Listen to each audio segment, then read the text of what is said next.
جو حنفی حضرات پڑھتے ہیں جو دعائے میں اس پر کام جاتا ہوں. اللہم انا نستعینک ونستغفرک ونؤمن بک ونتوکل علیک. یہ جو کتنے بڑے بڑے دعوے، اے اللہ ہم تجھی پر توکل کرتے ہیں، تجھی پر ایمان رکھتے ہیں، تجھی سے استعانت کرتے ہیں. اتنے بڑے بڑے دعوے ہیں کہ آدمی کا دل کانپتا ہے. اگر وہ واقعتاً جو ہے اپنے آپ کو بھی دیکھ رہا ہو کہ میں کہاں کھڑا ہوں، میری حیثیت کیا ہے، کتنا کچھ توکل میرا اللہ تعالیٰ کی، تو آدمی ڈرتا ہے، کانپتا ہے. اس سے وہ جو اہل حدیث حضرات پڑھتے ہیں اللہم اہدنا فیمن ہدیت وعافنا فیمن عافیت وتولنا فیمن تولیت، یہ دعا ہے. اے اللہ ہمیں عافیت بخش دے، ہمیں ہدایت بخش دے. تو کوئی حرج نہیں اس کے کہنے میں. دعا جتنی چاہو مانگو، اللہ سے جتنا چاہو مانگو، وہاں کوئی سی لمٹ کی ضرورت ہی نہیں. لیکن یہ دعوے کرنا انا نستعینک ونستغفرک ونؤمن بک ونتوکل علیک ونثنی علیک الخیر ونشکرک ولا نکفرک ونخلع ونترک من یفجرک. کتنا بڑا دعویٰ ہے. جو بھی تیری نافرمانی کرتا ہے ہم اس سے تعلق منقطع کر لیتے ہیں. کتنے لوگ ہیں جو تعلق منقطع کرتے ہیں. ہماری دوستیاں جو کی تو رہتی ہیں، ہماری محبتیں جو کی تو رہتی ہیں، ہماری مجلس آرائیاں جو کی تو رہتی ہیں. فساق بھی ہیں، فجار بھی ہیں، اللہ کے احکام کو توڑنے والے بھی. نخلع ونترک من یفجرک، اے اللہ ہم چھوڑ دیتے ہیں، قطع تعلق کر لیتے ہیں ان سب سے جو تیرے احکام کی نافرمانی. کون ہے جو آج اس کو پورا اترا؟ بالکل وہی بات یہاں ہے. ایاک نعبد و ایاک نستعین. پروردگار یہ بہت بڑا دعویٰ ہے جو ہم نے کر دیا، بہت بڑا عہد اور میثاق کیا ہے. یہ کووننٹ کو کہا جاتا ہے، کووننٹ ہے، یہ میثاق ہے. الذی واثقکم بہ، اللہ تعالیٰ نے تمہیں جکڑ لیا ہے ایک میثاق کے اندر، ایک عہد کے اندر. اس عہد کو تم تازہ کرتے ہو ہر رکعت، نماز کی ہر رکعت میں. ایاک نعبد و ایاک نستعین. And this is the crux of the matter. الحمدللہ رب العالمین الرحمن الرحیم مالک یوم الدین ایاک نعبد و ایاک نستعین. یہ اللہ کی حمد و ثنا ہے، جتنی چاہو کر لو، لیکن تیری ہی بندگی کرتے ہیں اور کریں گے.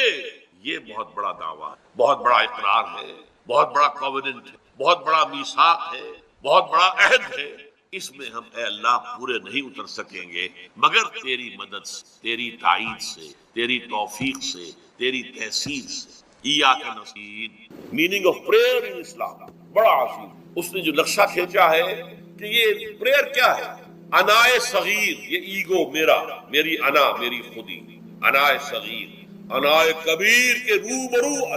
انائے کبیر اللہ، اننی انا اللہ لا الہ الا انا. یہ انا، انائے کبیر اللہ کی انا، وہ عظیم انا. اور یہ چھوٹی محدود. تو ہے محیط بے کرام، میں ہوں ذرا سی، یا مجھے ہم کنار کر یا مجھے بے کنار کر. اقبال نے پتہ نہیں کس جگہ کس کیفیت میں ڈوب کر یہ شعر کہا ہے. اے اللہ تو ایک ایسے سمندر کے جس کا کنارہ ہی نہیں. اب میں چھوٹی سی ایک پانی کی ایک چھوٹی سی ندی ہوں، آپ کیا شکل، یا تو مجھے اپنے آپ میں ملا لے تاکہ میں بھی ناپیدا کنار ہو جاؤں. دریائے سندھ کا پانی جب سمندر میں گر جاتا تو سمجھ جاتا، اور یا پھر مجھے بھی بے کنار کر دے، میری وجود کو بھی اتنی وسعت دے دے کوئی کنارہ نہ. اب یہ کیا اس نے سمجھا، کیا کہا. لیکن میں نے وہی انائے کبیر انائے صغیر. ایک ہے نماز ہم پڑھ لیتے ہیں، آپ نے سارا پڑھ لیا، سارا تعدیل ارکان بھی کر لی، لیکن اگر آپ کا اللہ کے ساتھ ڈائریکٹ کمیونین اور ڈائریکٹ کمیونیکیشن قائم نہیں ہوا تو نماز، جس کو کہ کہا گیا کہ الصلاۃ معراج المومنین، جو قرب حضور کو حاصل ہوا معراج میں، وہ ایک بندہ مومن دنیا میں رہتے ہوئے حاصل کر سکتا ہے نماز. اگر اس کی روح جو ہے واقعتاً ہم کا نام ہو رہی ہو الحمدللہ رب العالمین الرحمن الرحیم مالک یوم اہدنا الصراط المستقیم ایاک نعبد و ایاک. اگر ہم واقعتاً ایسے کہہ رہے ہیں کہ ہمیں احساس ہو کہ ہم اللہ کے حضور میں حاضر ہیں اور عرض کر سجدہ کریں تو حدیث میں آتا ہے کہ ایسے محسوس ہو کہ گویا کہ میں نے اپنا سر اللہ کے قدموں میں رکھ. یہ ہے نماز. اب جو گفتگو ہو رہی ہے یہ ہم کلامی ہے. الصلاۃ معراج المومنین، اہل ایمان کے حق میں یہ نماز جو ہے یہ معراج کی. لیکن یہ نماز کیسے نصیب ہوگی اگر روح سوئی ہوئی ہے، دبی ہوئی ہے، پسی ہوئی ہے، مزمحل ہے یا مردہ ہے؟ یہ نماز کیسے آتی؟ چاہے آپ 5 وقت کی نماز پڑھ رہے ہو، چاہے آپ نے ہیبٹ بنا لیا ہو نماز کو، چاہے کچھ بھی ہو گیا ہو، لیکن یہ کہ جب تک وہ روح بیدار نہ ہو، جب تک ہم کلامی نہ ہو. افلاک سے آتا ہے نالوں کا جواب آخر، اٹھتے ہیں حجاب آخر، کرتے ہیں خطاب آخر. جب تک یہ نہ ہو، جیسے کہ میں ایک حدیث قدسی انشاءاللہ آج سناؤں گا سورہ فاتحہ کی، کہ اللہ تعالیٰ کے سامنے جب کھڑا ہو کر انسان جب کہتا انی وجہت وجہی للذی فطر السماوات والارض حنیفا، دائیں بائیں سے بالکل اپنا تعلق کاٹ کر میں نے اپنا رخ کر لیا ہے اس اللہ کی طرف جس نے آسمان اور زمین کو پیدا ہے۔ اب یہ توجہ وجہت، اگر یہ جو ہے چہرہ تو ہم نے کر دیا خانہ کعبہ کی طرف، اندر سے ہماری روح متوجہ نہیں ہوئی، وہ سوئی پڑی ہوئی، اسے پتہ ہی کچھ نہیں کہ کیا ہو رہا، تو اس صورت میں وہ کیا ہے؟ ظاہری بات تو پوری ہو گئی، نماز کا ثواب ہو جائے گا، فرض کی ادائیگی کا ثواب مل جائے گا، لیکن وہ اصل نماز تو حاصل نہیں ہوتی۔ یہ ہے وہ بات کہ وَإِذَا سَأَلَكَ عِبَادِي عَنِّي فَإِنِّي، اے نبی جب میرے بندوں کی روحیں بیدار ہو، توانا ہو جائیں، حیات تازہ سے وہ ہم کنار ہو جائیں، اور پھر وہ میرے بارے میں میرا تقرب حاصل کرنا ہے تو آپ سے پوچھیں تو کہیے میں قریب ہوں۔ قرآن حکیم نے بھی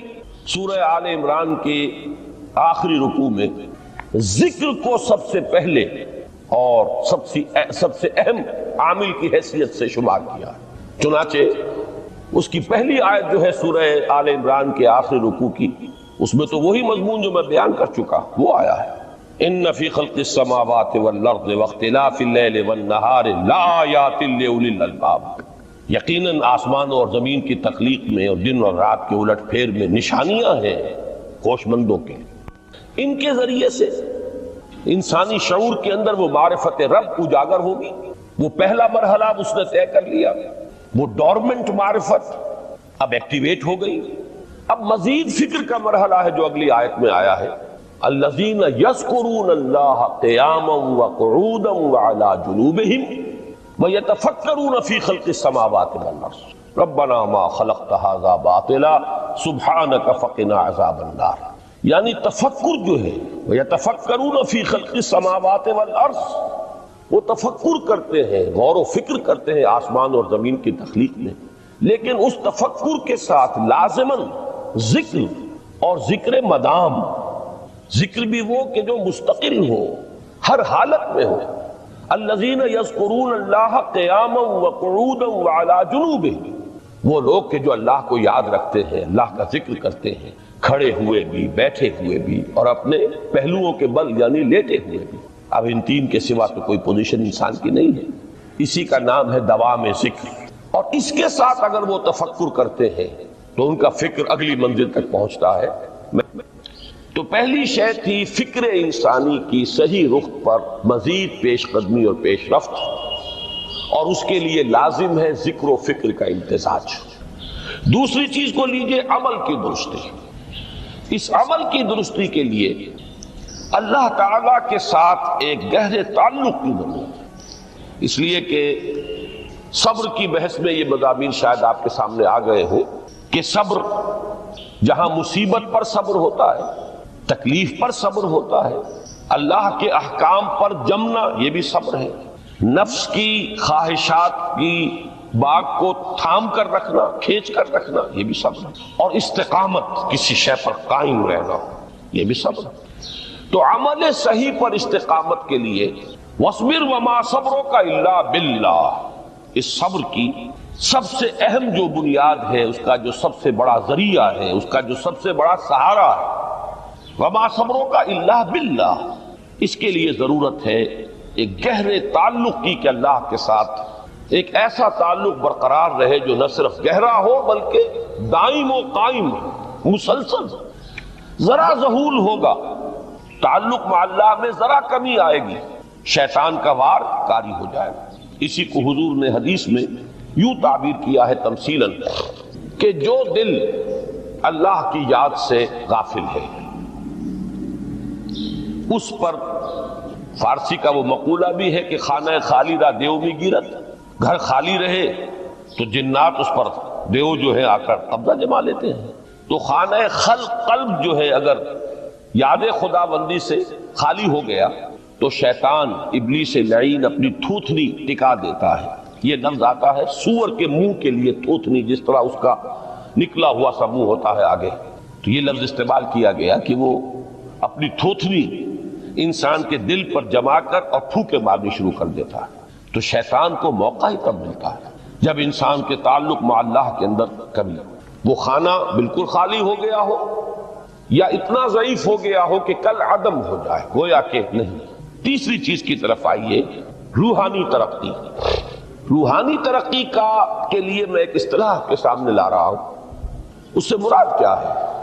روحانی ترقی کے لیے ہماری دینی اصطلاح ہے تقرب الی اللہ، اللہ سے قریب تر ہوتے چلے جانا۔ اس پر میرا ایک کتابچہ بھی ہے، تقرب الی اللہ کے 2 مدارج، 2 درجے، جو در حقیقت ایک حدیث نبوی علیہ الصلوۃ والسلام ہی پر مبنی ہے کہ حضور نے ایک درجہ قرار دیا ہے تقرب بالفرائض، فرائض کے ذریعے سے انسان اللہ کا قرب حاصل کرے۔ ایک ہے تقرب بالنوافل، نوافل کے ذریعے سے اللہ کا قرب حاصل کرے۔ ان میں کیا نسبت و تناسب ہے، اہمیت کے اعتبار سے کون بڑھ کر ہے، بلندی کے اعتبار سے کون بڑھ کر ہے، یہ تمام مسائل میں نے اپنی اس تقریر میں بیان کیے تھے جو اس کتابچے میں شائع ہوئی ہے۔ اس وقت میں اس کی تفصیل میں نہیں جا رہا، صرف یہ تذکرہ اس لیے کر رہا ہوں کہ جن کو بھی خواہش ہو جائے وہ اس کا مطالعہ کرے۔ ہماری اس وقت کی گفتگو سے وہ کتابچہ اس جگہ پر منسلک ہوگا۔ تو تقرب الی اللہ، یہ تقرب کوئی فزیکل فینومینن نہیں ہے، جسمانی یا مادی مسئلہ نہیں ہے۔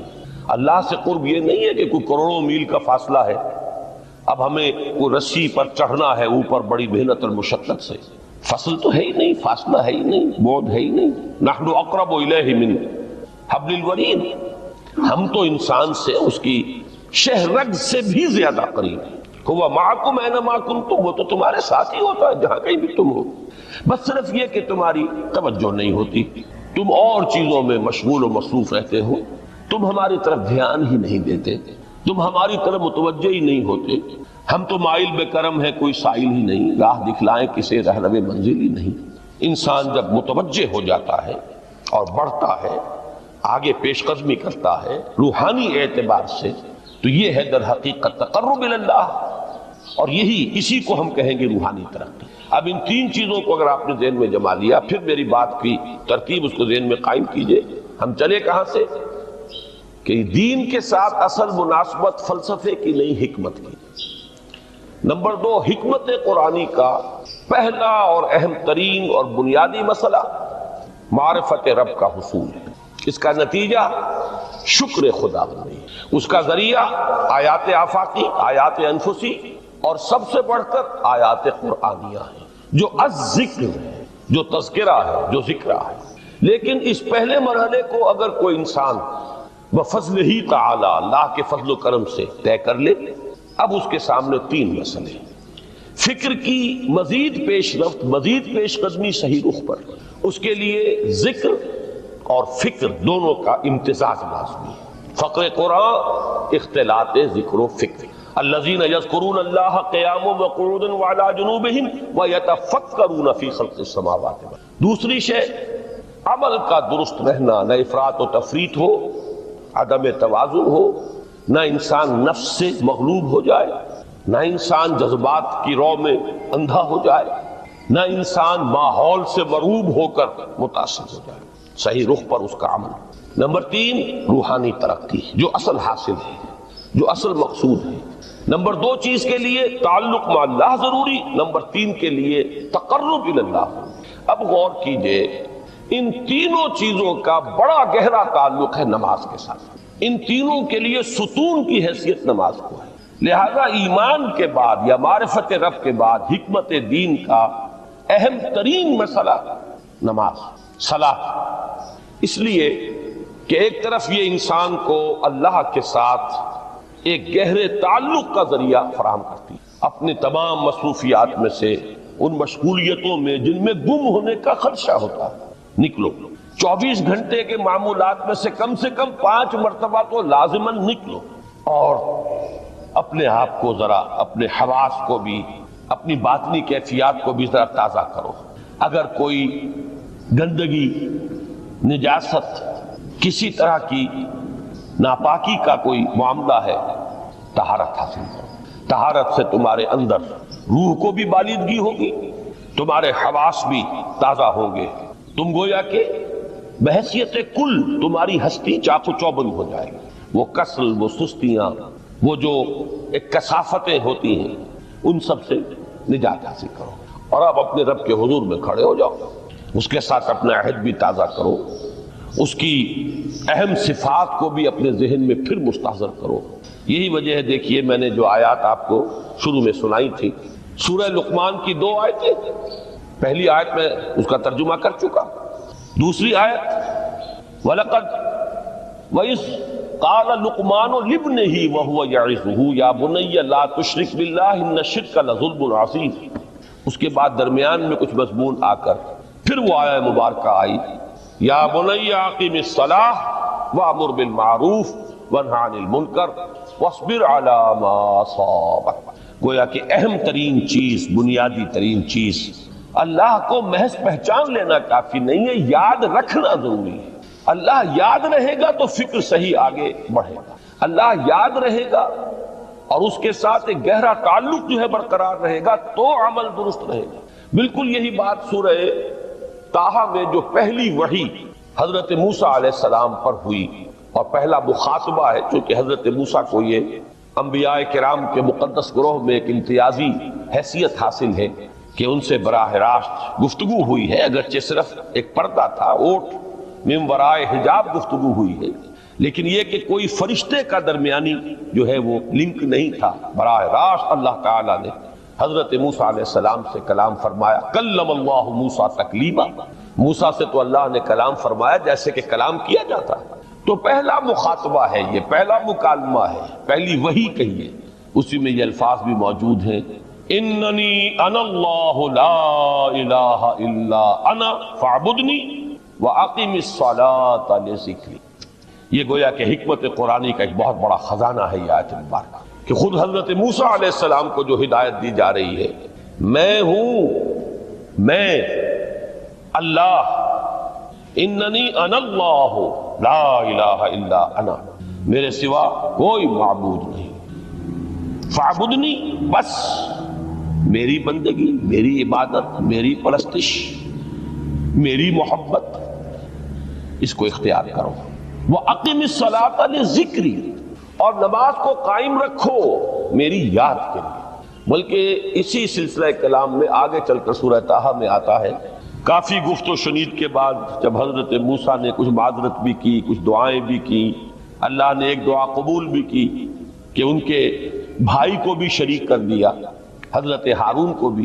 اس کے بعد پھر جب فرمایا کہ اب جاؤ فرعون کی طرف، تو اس میں فرمایا وَلَا تَنِيَا فِي ذِكْرِي، اور دیکھنا یہ جو عظیم مشن تمہارے کندھے پر آ گیا ہے، بڑا بھاری اور کٹھن ایک فرض ہے جو تم پر عائد ہو گیا ہے، اس کے لیے سب سے بڑی تمہارے پاس جو قوت کا ذریعہ ہے وہ نماز ہے۔ عقیم فَلَا تَنِيَا عَنْ ذِكْرِي، میری یاد میں کبھی غفلت نہ کرنا، اس میں کبھی کوئی کمی نہ آنے دینا۔ جیسا کہ میں نے عرض کیا تھا کہ جیسے ہی وہ تعلق جو ہے کمزور پڑتا ہے یا منقطع ہو جائے معاذ اللہ، تو پھر انسان گویا کہ شیطان کے لیے ایک لقمہ تر بن جاتا ہے۔ اب آپ غور کیجئے، تیسری شے تقرب الی اللہ، اس کے حوالے سے بھی جو فرائض اور نوافل کی بات ہے اس کو اس وقت ذہن سے نکال کر یہ سمجھیے کہ اس میں نماز کا کیا مقام ہے، اس لیے کہ نماز فرض بھی ہے، نماز نفل بھی ہے، وہ تو دونوں میں شریک ہو جائے گا۔ اب اس کو لفظ صلاۃ کے حوالے سے آپ ان دونوں چیزوں کو سمجھیے۔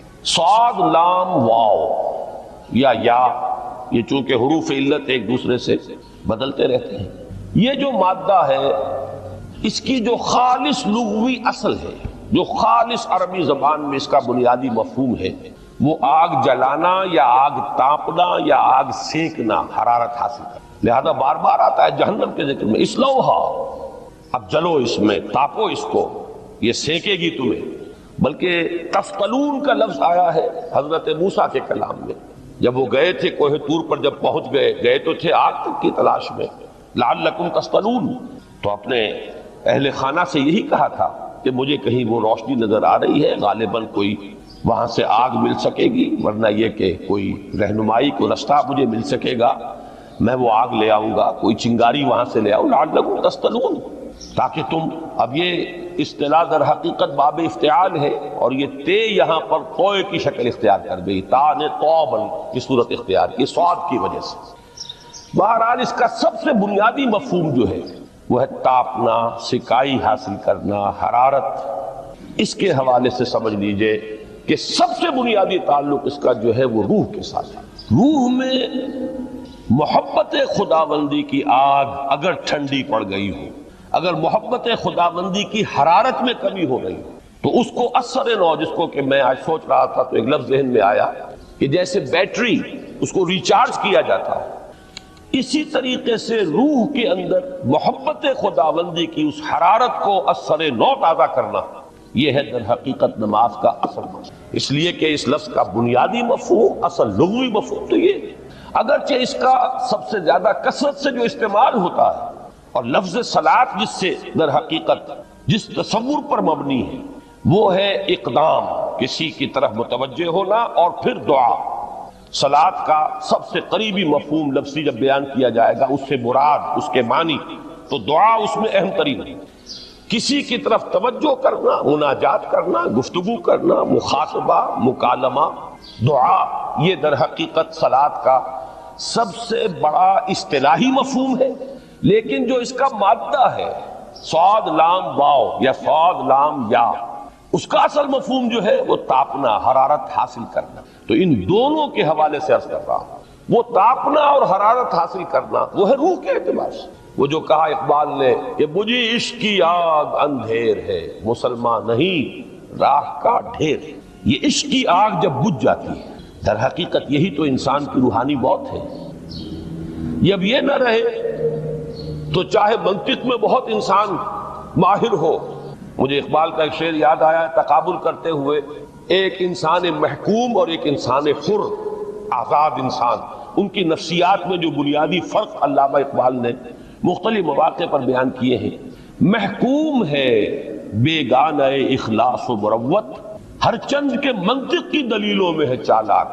تو منطق کی دلیلوں میں انسان چالاک ہو جائے اور وہ لغت ہائے حجازی کا وہ ایک خزانہ بن جائے، اسے تمام الفاظ کے معنی یاد ہو، وہ بڑے مسائل فقہ کے اسے ازبر ہو، جزیات، بے انتہا جزیات جو ہیں وہ مستحضر ہو، فلسفے کے بڑے بڑے مسئلے اس نے حل کر لیے ہوں، لیکن اگر روح میں وہ اللہ کی محبت کی آگ نہیں ہے، وہ تپش نہیں ہے، بجھی عشق کی آگ اندھیر ہے، مسلمان نہیں راہ کا ڈھیر۔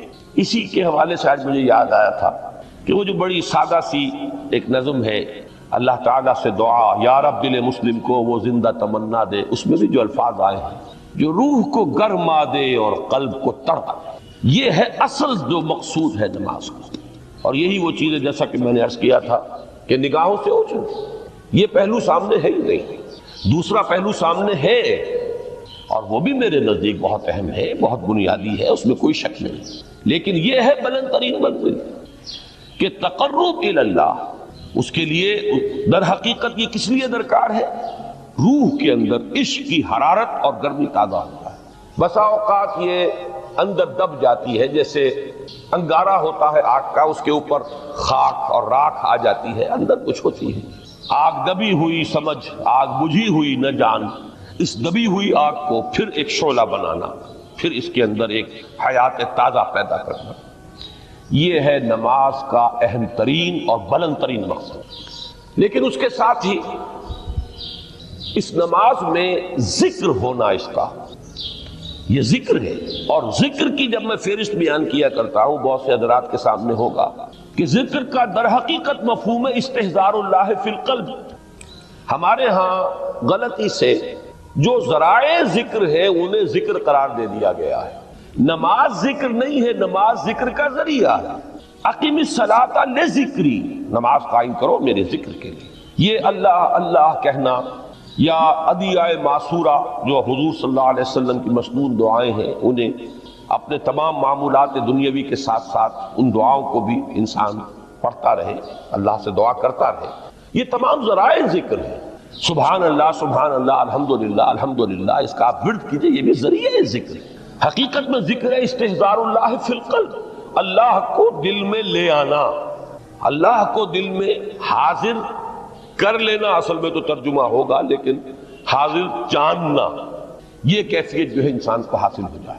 اب اس کے حوالے سے ذرا بات سمجھیے کہ ایک تو میں عرض کر چکا ہوں مجسم ذکر تو قرآن ہے، لہذا ذکر کی فہرست جب آپ کریں گے ذرائع ذکر تو ان میں سب سے پہلے قرآن آئے، اس لیے کہ وہ ہماری حکمت کے پہلے مسئلے کو حل کر رہا ہے، بنیادی مسئلہ، اہم ترین مسئلہ۔ دوسرے نمبر پر ذکر جو ہے، اب اس کے لیے کچھ اصطلاحات جو میرے مختلف دروس میں شاید آپ کے سامنے بعد میں آئیں یا پہلی آ چکی ہوں، ان کے حوالے سے میری بات سمجھیں۔ ایک ذکر غیابی ہے، تھرڈ پرسن میں، صیغہ غائب میں اللہ کی یاد کرنا، اللہ اکبر اللہ اکبر اللہ اکبر۔ ابھی اللہ اکبر جو ہے یہ جملہ اسمیہ خبریہ ہے، ایک حقیقت کی تکرار آپ کر رہے ہیں، اللہ سب سے بڑا ہے، اللہ سب سے بڑا ہے، سبحان اللہ سبحان اللہ سبحان اللہ۔ یہ در حقیقت ذکر غیابی ہے کہ آپ اس میں مخاطب نہیں ہے اللہ سے، ایک ذکر خطابی کہیں یا ذکر حضوری کہیں، جس میں مکالمہ ہوتا، جس میں گفتگو ہوتی۔ تو نماز در حقیقت ذکر حضوری اور ذکر خطابی کی بلند ترین شکل ہے۔ اس لیے میں نے عرض کیا تھا کہ نماز کے لفظ یا صلاۃ کے لفظ، یہ اصطلاحی معنی جو اکثر و بیشتر کیے جاتے ہیں وہ ہے دعا، اور دعا میں ہوتا کیا ہے؟ مکالمہ ہے، مخاطب، اے اللہ، اے میرے رب، اے پروردگار۔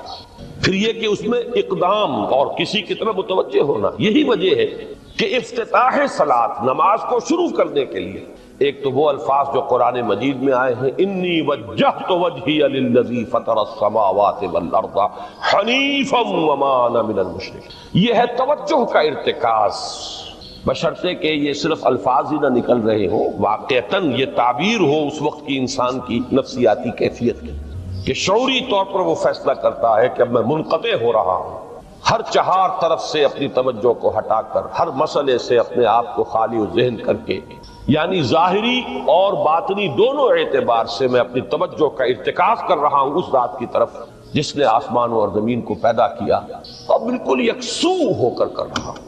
انی وجہت وجہی للذی فطر السماوات والارض حنیفا وما انا من المشرکین۔ اور دوسری وہ جو دعا جس سے ہم افتتاح کرتے ہیں اپنی نماز کا، دیکھیں اس میں خطاب کا کس قدر اہتمام، وہاں سبحان اللہ نہیں ہے، سبحانک اللہم، پاک ہے تو اے رب ہمارے، وبحمدک وتبارک اسمک وتعالی جدک۔ اب آپ غور کر رہے ہیں، یہ ہے خاطب، براہ راست مخاطب ہو رہی ہے۔ تو سب سے پہلی بات تو یہ ہوئی کہ ذکر کی ایک شکل ہے ذکر غیابی، دوسری ذکر حضوری، اور ذکر حضوری یا ذکر خطابی کی بلند ترین منزل، بلند ترین اس کا ذریعہ نماز۔ اس کو ایک پہلو سے اور سمجھ لیجئے، سورہ فاتحہ جب پھر ہم پڑھتے ہیں جسے الصلاۃ کہا گیا ہے، جو لب لباب ہے، خلاصہ ہے، اس میں پھر تدریجاً غیاب سے حضور کی طرف پیش قدمی ہوتی ہے۔ الحمدللہ رب العالمین الرحمن الرحیم مالک یوم الدین، یہ ذکر غیابی ہے، اس میں ابھی خطاب نہیں آیا۔ یہ وہی جملہ اسمیہ ہے، کل تعریف اس اللہ کے لیے ہے جو تمام جہانوں کا پروردگار ہے، مالک ہے، جو رحمان ہے، رحیم ہے، جزا و سزا کے دن کا مختار و مالک ہے۔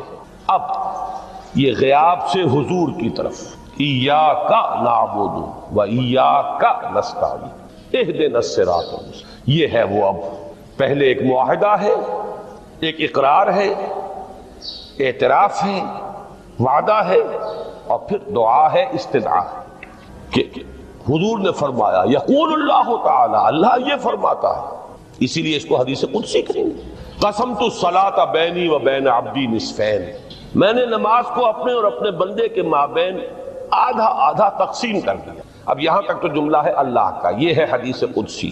اب آگے جو ہے نریشن اس کی جو ہے حضور صلی اللہ علیہ وسلم کی جانب سے ہے، یعنی خبر دے رہے ہیں اللہ کی طرف سے ہی۔ ویسے تو تمام احادیث ہی گویا کہ ہم سمجھتے ہیں انسپائرڈ تو اللہ کی طرف سے ہی، لیکن یہ کہ جہاں صراحت ہو کہ اللہ کہتا ہے وہ حدیث قدسی۔ تو یقول اللہ تعالی قسمت الصلاۃ بینی و بین عبدی نصفین، یہاں تک تو حدیث قدسی۔ اب دوسری عام حدیث ہے، اذا قال العبد الحمد للہ رب العالمین یقول اللہ تعالی حمدنی عبدی، جب بندہ کہتا ہے الحمدللہ رب العالمین، پروردگار کہتا ہے میرے بندے نے میری حمد کی۔ جب بندہ کہتا ہے الرحمن الرحیم، پروردگار فرماتا ہے ثنا علی عبدی، میرے بندے نے میری ثنا کی، بڑی تعریف کی۔ جب بندہ کہتا ہے مالک یوم الدین، اللہ فرماتا ہے مجدنی عبدی، میرے بندے نے میری بڑی بزرگی بیان کی ہے، تمجید کی ہے۔ پھر جب بندہ کہتا ہے ایاک نعبد و ایاک نستعین، اللہ فرماتا ہے ھذا ما بینی و بین عبدی ولعبدی ما سأل، یہ ہے میرے اور میرے بندے کے درمیان۔ یہ تو معاہدہ ہے نا، معاہدے میں تو دو فریق جکڑے جاتے ہیں، بند جاتے ہیں، یہ میرے اور میرے بندے کے درمیان ہے، اور میرے بندے نے جو طلب کیا میں نے دیا، اس لیے کہ اس میں طلب بھی تو ہے، ایاک نستعین، تیری مدد چاہتے ہیں، یہ طلب ہے، اسی کی شرح ہے جو اب آخری 3 آیتیں ہیں۔ پروردگار ہم تیری مدد چاہتے ہیں، پروردگار ہم تیری ہی بندگی کرتے ہیں اور کریں گے، اور تیری ہی مدد چاہتے ہیں، چاہیں گے۔ اگر حال میں اس کا ترجمہ کریں گے، زمانہ حال کے اعتبار، پہلی بات تو یہ سوچئے، کیا انسان ہر وقت نماز پڑھتا ہے، ہمیشہ روزہ رکھتا ہے؟ جب اللہ کہہ رہا ہے میں نے تو پیدا ہی کیا میری عبادت کے لیے، کوئی اور کام اگر وہ کر رہا ہے تو وہ میرے مقصد تخلیق کے خلاف کر رہا ہے۔ وما خلقت الجن والانس الا لیعبدون، میں نے تو جنوں اور انسانوں کو صرف اس لیے پیدا کیا کہ میری عبادت کریں۔ تو اصل میں بات کیا ہے، یہ نماز، روزہ، حج اور زکوٰۃ یہ بھی عبادات تو ہیں، اصل عبادت کچھ اور۔ اصل عبادت کیا ہے؟ الحمدللہ وکفا والصلاة والسلام على عباده الذين اصطفى، خصوصا على افضلهم وخاتم النبيين محمد الامين وعلى آله وصحبه اجمعين، اما بعد فاعوذ بالله من الشيطان الرجيم، بسم الله الرحمن الرحيم، رب اشرح لي صدري ويسر لي امري واحلل عقدة من لساني يفقهوا قولي، اللهم ربنا الهمنا رشدنا واعذنا من شرور انفسنا، اللهم ارنا الحق حقا وارزقنا اتباعه وارنا الباطل باطلا وارزقنا اجتنابه، اللهم وفقنا لما تحب وترضى، آمین یا رب العالمین۔ معزز حاضرین اور محترم خواتین، السلام علیکم ورحمۃ اللہ وبرکاتہ۔ آپ کے علم میں ہے کہ میرا آج کی گفتگو کا عنوان ہے کلمہ طیبہ اور اس کے حوالے سے یا اس کی روشنی میں ہمارے دینی فرائض۔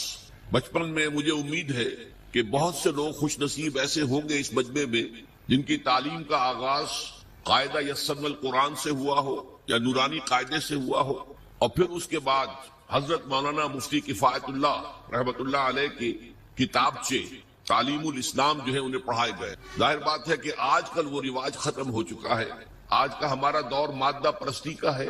ہماری تعلیم میں بھی آپ کو معلوم ہے کہ کنڈر گارڈن جو ہے اس سے بات شروع ہوتی ہے، اور ممی اور پاپا یہ الفاظ جو ہیں وہ بچوں کو سکھائے جاتے ہیں، اللہ اور اس کے رسول کا نام عام طور پر نہیں پڑھایا جا رہا۔ لیکن یاد ہوگا آپ کو کہ اس سلسلے میں سب سے پہلے ایمان مفصل، ایمان مجمل یاد کرائے جاتے تھے، ایمان کیا کیا ہے، پھر 6 کلمے پڑھائے جاتے۔ یہ 6 کلمے یوں سمجھیے کہ اسلام کی تعلیمات کا لب لباب اور خلاصہ۔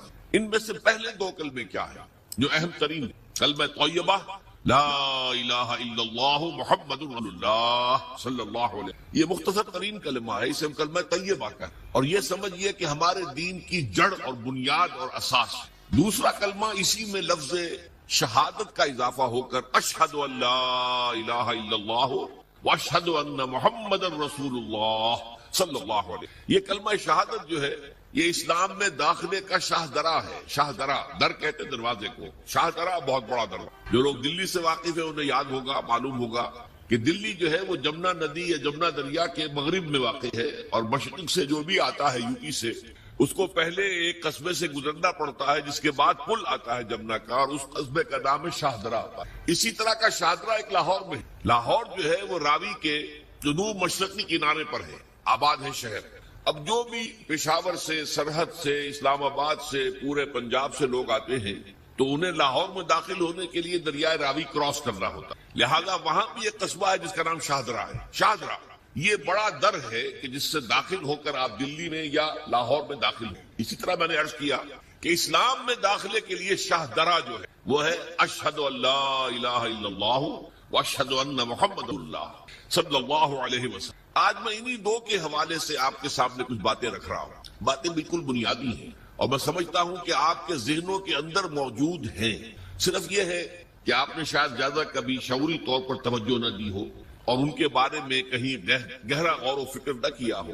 دیکھیے پہلا جز کیا ہے؟ لا الہ الا اللہ، کلمہ توحید ہے، اللہ کے سوا کوئی معبود نہیں۔ اب اس کا تقاضا کیا ہے؟ اور دوسرا جز ہے محمد الرسول اللہ صلی اللہ علیہ وسلم، اس کا تقاضا کیا ہے؟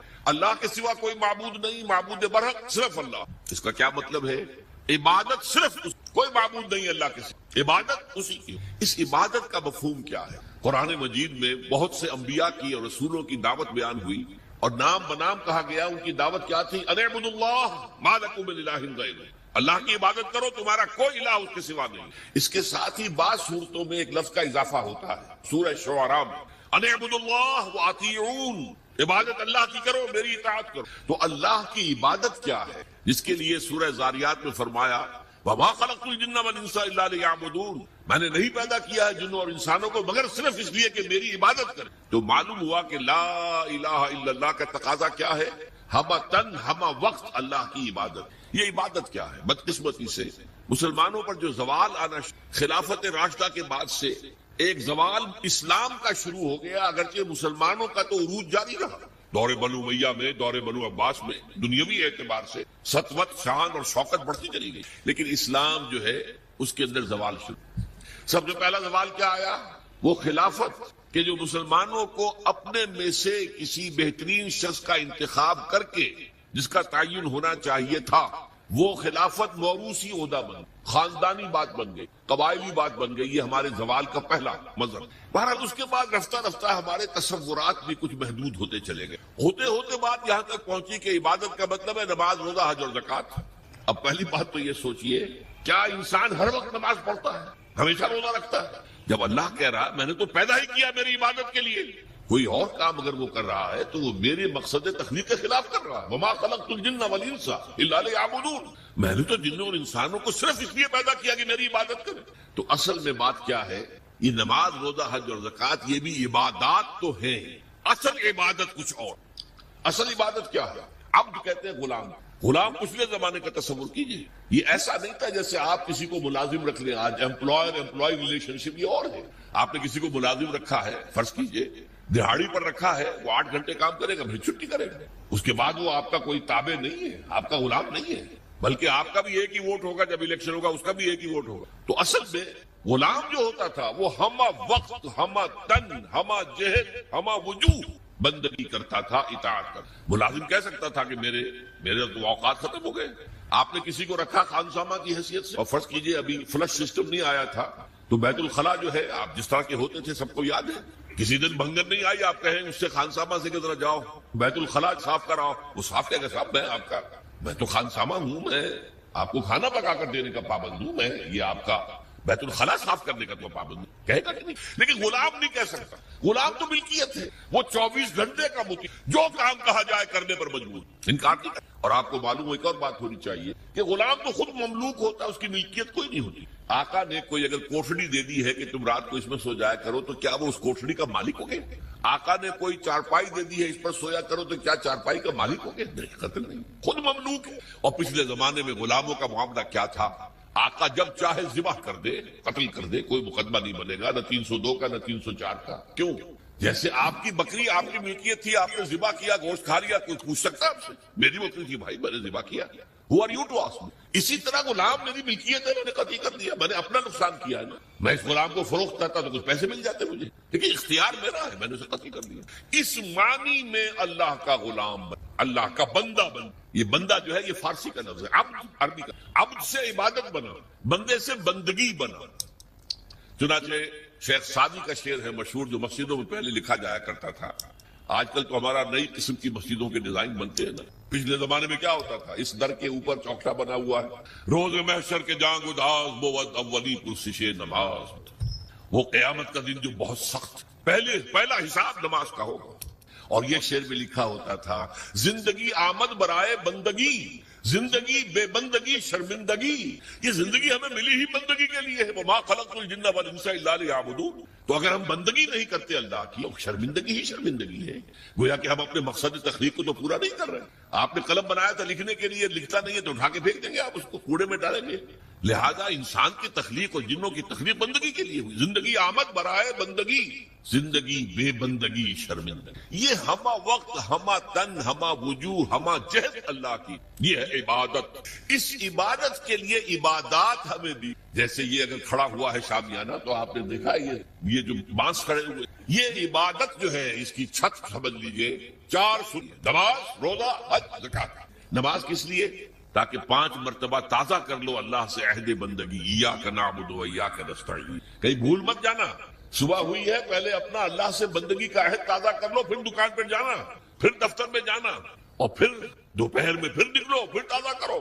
وہ آپ کا لنچ آور ہوگا لیکن اس میں اللہ کو پہلے یاد کرو۔ پھر جب بہت زیادہ ایکٹیویٹی کا ٹائم ہوتا ہے شام کا، پھر یاد کرو اللہ کو عصر کے وقت، پھر مغرب کے وقت، پھر رات کو عشاء، 5 دفعہ یاد کرو اقم الصلاۃ لذکری، کہ تمہیں یہ بات یاد رہے کہ ہم اللہ کے بندے ہیں اور ہمارا کام بندگی ہے، ہما تن ہما وجوہ ہما وقت اللہ کی۔ روزہ کیوں دیا؟ تاکہ نفس کے اندر جو شیطنت ہے، ان النفس لامارۃ بالسوء، اس نفس کو کنٹرول کرنے کی عادت۔ بھوک برداشت کرو، کسی وقت کھانے کو حلال چیز نہیں مل رہی تو بھوک برداشت کرو، فوراً کسی حرام شے کے اندر منہ نہ مار دو، تمہارے اندر عادت ہونی چاہیے۔ پیاس شدید لگی ہوئی ہے تو اگر کوئی صحیح مشروب نہیں ہے تو ایسا نہ کرو کہ اب کیا کریں، یہاں پر تو سوائے جو شراب کا کچھ ملتا ہی نہیں تو لوگ شراب ہی پیتے۔ اس کے لیے مشق کرانے کے لیے 30 دن صبح سے شام تک جائز مشروب بھی نہ پیو، جائز کھانا بھی نہ کھاؤ، تاکہ تمہارے اندر صلاحیت پیدا ہو جائے کہ باقی 11 مہینوں میں ناجائز سے تو بچو۔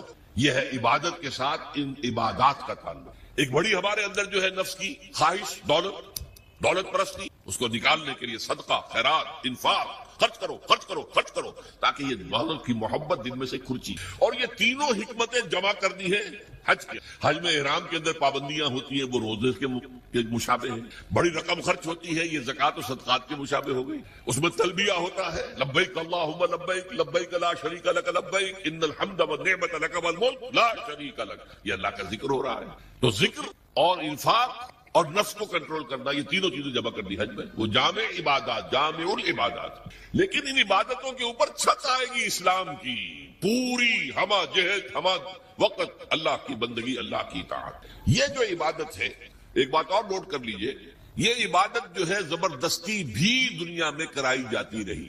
مثلا بنی اسرائیل پر فرعون مسلط تھا، اپنے احکام منواتا تھا کہ نہیں؟ ہم پر انگریز حاکم تھا، اپنا قانون نافذ کرتا تھا کہ نہیں؟ تم اپنے قانون رکھو گھروں میں، تمہارے کتاب میں لکھا چور کے ہاتھ کاٹو، ہم نہیں کاٹیں گے، تمہاری سنت ہے رسول کی، شادی شدہ ہو زانی یا زانیہ اس کو رجم کرو، غیر شادی شدہ 100 کوڑے لگاؤ اور اعلان برسر عام لگاؤ، جاؤ رکھو اپنے گھر میں، آیتیں پڑھ لیا کرو، ثواب لے لیا کرو، یہاں پہ ہمارا قانون چلے گا۔ اور ہم اطاعت کرتے تھے کہ نہیں؟ یہ اطاعت جو ہے یہ فورس تھی، زبردستی کی تھی، جبر کے ساتھ تھی، اس کو عبادت نہیں کہتے۔ عبادت وہ اطاعت ہے اللہ کی اور اس کے رسول کی جو اپنی دلی آمادگی سے کی، اللہ اور اس کے رسول کی محبت میں سرشار ہو۔ یہ ڈائمنشن جو ہے عبادت کی کہ محبت اس کا جزو لا، اللہ لا ایمان لمن لا محبت له۔ دیکھو جس کے اندر محبت نہیں ہے اللہ کے اس کے رسول کی، اس کا کوئی ایمان نہیں۔ اللہ کا عشق، اللہ کے رسول کا عشق، اس سے سرشار ہو کر اللہ کی اطاعت، اللہ کے رسول کی اطاعت پوری زندگی میں، یہ عبادت ہے۔ اور اس میں نوٹ کیجئے، اس عبادت میں اللہ کی اطاعت بھی ہے، رسول کی اطاعت بھی۔ نماز آپ پڑھتے ہیں کیسے پڑھتے ہیں؟ جیسے رسول نے سکھائی صلی اللہ علیہ وسلم۔ سلو کما رہے تو مونی اسلی، نماز ایسے پڑھو جیسے مجھے دیکھتے ہو کہ میں پڑھتا ہوں۔ صحابہ نے حضور کو دیکھا، تابعین نے صحابہ کو دیکھا، تابعین نے تابعین کو دیکھا، یہ نسل بعد نسل۔ تو نظام جو بنتا ہے عبادت کا، اس میں اللہ کی اطاعت بھی ہے اور اللہ کے رسول کی اطاعت۔ اطیعوا اللہ واطیعوا الرسول، بار بار قرآن میں آتا ہے، بار بار آتا ہے۔ اور میں نے آپ کو بتایا کہ بہت سے رسولوں کی دعوت تو آئی ان اعبدوا اللہ ما لکم من الہ غیرہ، لیکن اسی کو دوسری جگہ پر بیان کیا گیا ان اعبدوا اللہ واطیعون، اللہ کی عبادت کرو، میری اطاعت کرو۔ تو ہمہ تن، ہمہ وقت، ہمہ وجوہ، اللہ کی بندگی، اللہ کی اطاعت، رسول کے طریقے پر، یہ ہے عبادت۔ اس کے لیے ہمیں پیدا کیا۔ اب اس میں ابھی تک کی جو باتیں تھیں وہ تو ذرا میٹھی تھی، ذرا کڑوی بات بھی۔ اگر جزوی اطاعت ہوگی تو وہ اللہ کے ہاں قبول نہیں ہے، وہ منہ پر دے ماری جاتی ہے۔ آپ کہیں نماز کا حکم اللہ نے دیا ہے، جی میں پڑھتا ہوں اور اسی طرح پڑھتا ہوں جیسے کہ حضور پڑھتے تھے، ٹھیک ہے بھائی، لیکن اللہ نے سود کو حرام کیا ہے، بھائی یہ تو مجبوری ہے میری، میں کیا کروں، اس کے بغیر تو کاروبار چلتا نہیں۔ یہ معاملہ اب بڑا بہت مخدوش ہو، اللہ کے بعض احکام کو ماننا اور بعض کو پاؤں تلے رونق دینا، اس پر جو غضب اللہ تعالیٰ کا، اس کو سمجھ لیجیے۔ سورہ بقرہ کی آیت نمبر 85، افتؤمنون ببعض الکتاب وتکفرون ببعض، کیا تم ہماری کتاب اور ہماری شریعت اور ہمارے قانون اور ہمارے احکام کے ایک حصے کو مانتے اور ایک دوسرے کو نہیں مانتے؟ فما جزاء من يفعل ذلك منكم، تو کوئی سزا نہیں ہے اس کی جو یہ طرز عمل اختیار کریں گے۔ اللہ کی اطاعت جزوی، یہ مانیں گے یہ نہیں مان سکتے، یہ کریں گے یہ نہیں کر سکتے. فما جزاء من يفعل ذلك منكم الا خزي في الحیات، اس کی سزا اس کے سوا کچھ نہیں کہ دنیا کی زندگی میں تو ذلیل اور خوار اور رسوا کر دیے جائے. ويوم القیامت يردون في اشد العذاب، يردون الى اشد العذاب، اور قیامت کے دن شدید ترین عذاب میں جو. دیکھیے یہ میرا قول نہیں، میں تو اللہ کی بات بتا رہا ہوں. پہلا حصہ آج پوری دنیا میں ہمیں نظر آ رہا ہے، ہم ذلیل و خوار ہیں. شاعر کہتے رہے ہیں آج کیوں ذلیل کے کل تک نہ تھی پسند، گستاخی فرشتہ ہماری جناب. دنیا میں ہر مسلمان جو ہے، ہر انسان چوتھا یا پانچواں انسان مسلمان، 1/4 آف ورلڈ پاپولیشن اور 1/5 ایٹ لیسٹ. لیکن مسلمانوں کے لیے عزت کہیں نہیں، ذلت. دنیا کے معاملات میں ہم سے کوئی رائے نہیں دیتا. کسنوی پرسد کے بھیا کشتی تم کون ہو؟ اب G7 بیٹھیں گے فیصلہ کریں گے، G8 ہوں گے، G9 ہوں گے، G13 ہوں گے، G15 ہوں گے، یا یہ کہ سیکیورٹی کونسل ہوگی UN کی، وہ فیصلہ کرے گی تم کون ہو. کوئی مسلمان ملک نہ 3 میں نہ 13 میں نہ G7 میں نہ G15 میں. ہماری پالیسیاں کوئی اور بناتے ہیں. ہمارے پاس تو کوئی کنڈولیسا رائس آ جاتی ہے یا اس سے پہلے کوئی اور آ جاتا تھا، آ کر حکم دے کے چلے جاتے ہیں یہ کرو، اور کرتے ہیں، دونوں ہاتھ جوڑ کر کرتے ہیں. یہ صورتحال کیوں ہے؟ یہ ذلت اور یہ رسوائی. اور ایک بات پر توجہ کیجئے، آج دنیا میں اس پورے گلوب میں جہاں بھی خون بہتا ہے مسلمان کا بہتا ہے. 50 برس سے کشمیر میں اور فلسطین میں کس کا خون، بوسنیا میں کس کا بہا، کوسوو میں کس کا بہا، مقدونیا میں کس کا بہا، چچنیا میں کس کا خون بہ رہا ہے، فلپائنز میں کس کا خون بہ رہا ہے، تھائی لینڈ میں اب شروع ہو گیا ہے. ایک صوبے میں مسلمان اکثریت میں وہ چاہتے ہیں کہ ہمیں علیحدہ ملک دیا جائے، ان کے اوپر گولیاں برس رہی ہیں، مارا جا رہا. اس سے پہلے صومالیہ میں کس کا خون بہا تھا. نوٹ کر لیجئے آج اس کرۂ ارضی پر خون جہاں بہ رہا ہے وہ مسلمان. افغانستان میں لاکھوں مار دیے، اور آپ کو معلوم ہے کہ عراق کے اندر کتنے لاکھ مار دیے گئے کچھ اندازہ ہی نہیں، اور ابھی تک معاملہ چل رہا ہے. یہ ذلت اور رسوائی کیوں ہے؟ کہ ہم اپنی پوری زندگی میں اللہ کی بندگی نہیں کر رہے. لہذا اللہ نے کہا ذلت رسوائی، ضربت علیہم الذلۃ والمسکنہ. اب ذلت اس دنیا میں، تذلل اور ذلت یہ تمہارا مقدر ہے، یہ سزا ہے اللہ کی. بش کا باپ کچھ نہیں کر سکتا، شیرون کا باپ کچھ نہیں کر سکتا جب تک کہ اذن رب نہ ہو، پتہ نہیں ہل سکتا جب تک کہ اذن رب نہ ہو. کیوں ہو رہا ہے یہ اللہ کی سزا ہے. فما جزاء من يفعل ذلك منكم الا خزي في الحیات الدنیا ويوم القیامت يردون الى اشد العذاب. جو لوگ بھی یہ روش اختیار کریں کہ دین کا ایک حصہ قبول سر آنکھوں پر اور ایک حصہ پاؤں تلے، ان کی سزا اس کے سوا کچھ نہیں کہ دنیا کی زندگی میں ذلیل و خوار کر دیے جائے، اور آخرت کی زندگی میں قیامت کے دن شدید ترین عذاب. یہ طرز عمل اللہ کو کافروں کے مقابلے میں، اگر مسلمان یہ طرز عمل کریں گے تو کافروں سے بدتر ہے اللہ. وہ تو صرف صاف کہتے ہیں ہم نہیں مانتے محمد کو صلی اللہ علیہ وسلم، ہم نہیں مانتے قرآن کو، نہیں مانتے. آپ کہتے ہیں ہم مانتے ہیں اور پھر اللہ کے احکام پر عمل نہیں کرتے. یہ چیز وہ ہے جو اللہ تعالیٰ کو کفر کے مقابلے میں زیادہ ناپسند. یہی وجہ ہے قرآن میں کہا گیا منافقت جسے ہم کہتے ہیں، ان المنافقین فی الدرک الاسفل من النار. منافقین جو ہیں جہنم کے سب سے نچلے طبقے میں ہوں گے، کافروں سے بدتر ہوں گے، کافروں کے نیچے ہوں گے. کیوں کہتے وہ ہیں کہ ہم ایمان رکھتے ہیں اللہ پر، ہم ایمان رکھتے ہیں اللہ کے رسول پر، ہمیں عشق ہے اللہ کے رسول. دیکھو ہم نعتیں پڑھتے ہیں، دیکھو ہم حج کے لیے جاتے ہیں، دیکھو ہم عمرے کرتے ہیں، دیکھو رمضان میں کتنی چہل پہل ہمارے یہاں ہو جاتی ہے افطاری کے وقت، دیکھو مسجدیں بھری ہوتی ہے تراویح میں. لیکن بھائی وہ اسلام کا قانون کہیں نافذ ہے، کہیں اسلامی احکام کی تنفیذ ہے؟ تمہاری یہ ادھوری اور جزوی عبادت اللہ کو قبول نہیں ہے. اللہ جو ہے بہت غیور ہے، جسے آپ کہتے ہیں نا پیکج ڈیل. پیکج ڈیل کیا ہوتا ہے؟ ٹیک اٹ اور لیو اٹ. ہمیں تمہاری کوئی ضرورت نہیں ہے، اللہ تو غنی ہے عن العالمین. ہمارا دین لینا ہے پورا لو ورنہ دفاع ہوگا. یا ایھا الذین آمنوا ادخلوا فی السلم کافہ. اہل ایمان اسلام میں داخل ہو پورے کے پورے سمجھے. جزوی اسلام اسلام نہیں، جزوی عبادت عبادت نہیں، جزوی بندگی بندگی نہیں، بلکہ ڈٹائی ہے. ڈٹائی اللہ کے ساتھ مذاق ہے. قرآن مجید میں آیا ہے نا کہ یہ لوگ جو ہے یخادعون اللہ والذین آمنوا وما یخدعون الا انفسهم. یہ دھوکہ دینا چاہتے ہیں اللہ کو اور اہل ایمان کو، حالانکہ دھوکے اپنے آپ کو ڈالا ہو. تو پہلی بات بڑی سخت ہو گئی. اسی لیے اقبال کہتا ہے چبی گویم مسلمانم بلرزم کہ دانم مشکلات. میں جب کہتا ہوں میں مسلمان ہوں تو مجھ پر لرزہ طاری ہوتا ہے، اس لیے کہ مجھے معلوم ہے لا الہ الا اللہ کہہ دینا آسان ہے، اس پر پورا اترنا بہت. اللہ کی ہمہ تن، ہمہ وقت، ہمہ وجوہ، ہمہ جہد اطاعت، رسول کی اطاعت کے ذریعے سے یہ عبادت ہے جس کے لیے کہ ہمیں. اب صورتحال اس وقت کیا ہے؟ ظاہر بات ہے کہ میں اور آپ یہاں پر اللہ کا شریعت نافذ ایک دم تو نہیں کر سکتے، لیکن ہماری عبادت جو ہے وہ تو ادھوری ہو گئی. ہم اس ملک کے فرد ہیں، ہم شہری ہیں، ہم ووٹ ڈالتے ہیں، ہم لوگوں کو چنتے ہیں، وہ جا کر جو ہے حکومتیں بناتے ہیں. لیکن حکومت وہ ہے جو اللہ کے احکام کو نافذ نہیں کر رہی، جس کو کہا گیا وَمَن لَّمْ يَحْكُم بِمَا أَنزَلَ اللَّهُ فَأُولَٰئِكَ هُمُ الْكَافِرُونَ. جو اللہ کی اتاری ہوئی شریعت کے مطابق فیصلے نہیں کرتے وہی تو کافر ہے۔ تم نے کسے کافر سمجھا ہے؟ بتوں سے تجھ کو امید ہے، خدا سے نو امیدی۔ مجھے بتا تو صحیح، اور کافری کیا ہے؟ کافری تو یہی ہے، وَمَن لَمْ يَحْكُم بِمَا أَنزَلَ اللَّهُ فَأُولَٰئِكَ هُمُ الْفَاسِقُونَ وَمَن لَمْ يَحْكُم بِمَا أَنزَلَ اللَّهُ فَأُولَٰئِكَ هُمُ الظَّالِمُونَ۔ یہ تین فتوے ہیں مفتی اعظم، اللہ سے بڑا مفتی تو کوئی نہیں، اور تین فتوے اس کے ہیں یہ، جو اللہ کی اتاری ہوئی شریعت کے مطابق فیصلے نہیں کرتے وہی تو کافر ہیں، وہی تو مشرک ہیں، وہی تو فاسق ہیں، باغی۔ یہ سورہ مائدہ کے 7ویں رکوع کے اندر یہ تینوں فتوے موجود۔ اب کیا کریں؟ ہمارا پورا معاشی نظام سود پر مبنی، انٹرسٹ بیس کیپیٹلسٹک سسٹم، یہودیوں کا ایجاد کردہ نظام، بینکنگ آج پوری دنیا۔ اب ہم بھی اس کے اندر زیادہ سے زیادہ آپ یہی کر سکیں گے نا کہ براہ راست ملوث نہ ہو، نہ آپ بینک سے قرضہ لیں سود پر، نہ بینک میں رقم رکھیں اور سود لینے کے لیے، یہ تو کر سکتے ہیں آپ۔ یہ بھی آپ نہیں کرتے تو آپ مجرم ہیں، لیکن یہ ہے کہ آپ اپنی معیشت سے سود کو خارج تو نہیں کر سکتے۔ حضور نے فرمایا ایک زمانہ آئے گا کہ لوگ اگر سود کھائیں گے نہیں تب بھی سود کا دخان، دھواں اور سود کا غبار، گردہ ان کے اندر جائے گا لازم ہے۔ کیوں؟ گندم کا ایک دانہ آپ کھاتے ہیں، اس کے لیے بیج خریدا گیا تھا سودی قرضے پہ، اس کے لیے فرٹیلائز خریدے گئے سودی قرضے پہ، پیسٹی سائیڈ خریدے گئے سودی قرضے پہ، اس کے لیے جو ٹریکٹر خریدا گیا سودی قرضے پر، فصل کاٹنے کے لیے ہارویسٹر دیا گیا سودی قرضے پر۔ تو ایک ایک دانے میں کیا کریں گے آپ؟ کھائیں گے، آپ کے اندر جائے گا۔ اور حضور نے دو الفاظ ایسے استعمال کیے، دخان یا غبار۔ کبھی کبھی آپ کو معلوم ہے کہ فضا میں ایک گردہ سا چھا جاتا ہے پوری فضا میں، اب آپ کیا کریں گے؟ سانس لینا بند کر، سانس لیں گے تو مریں گے، بند کر دیں گے تو مریں گے، لہذا وہ گردہ آپ کے اندر، آپ کے پھیپھڑوں میں جائے گا، لامحال، آپ کو اختیار تو کوئی نہیں۔ اور دھواں، کہیں آپ کے گھر کے اندر آگ لگ گئی ہے، کسی ہوٹل میں آپ ہیں وہاں آگ لگ گئی ہے، دھواں، کیا کریں گے آپ؟ سانس لینا بند کر دیں گے؟ سانس تو لیں گے جینے کے لیے، دھواں اندر جائے گا کہ نہیں؟ تو براہ راست کوئی شخص سود کھائے نہ کھائے، اس کا غبار یا اس کا دخان، اس کا دھواں لازمن۔ تو اب کیا کریں؟